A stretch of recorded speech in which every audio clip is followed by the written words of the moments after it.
You have a reputation for doing intensive character study work. So what are some of the things that you did to prepare for your role in Vantage Point? It's different. I decided not to do that. I mean, I wrote like a background story for myself, just figuring out where I come from, problems with me and my wife and the kid and my job, and then I just decided to be a tourist and going away trying to like feel better, and that's how I played it. I didn't change all kinds of things.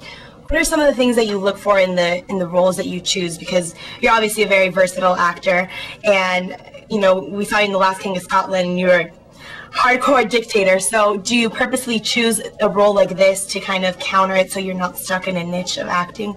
I do choose it because I want to do something different and challenge myself differently, learn something new. So that's why it's not even like I'm consciously like saying I got to do something different. I mean, it's like I'm like, what can I learn? Well, I've done this already, and I kind of study with those cops. I don't really know if I want to, do that study right now. Let me go study over here.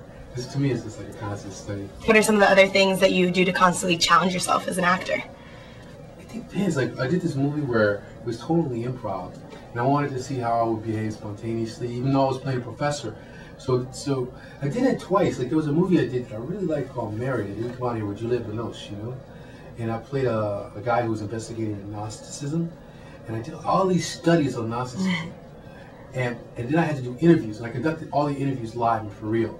So I would interview rabbis, theologians, monks, and I had to interview them, but based on my research that I did. But it was still all improv, and that was very challenging. It was very challenging for me.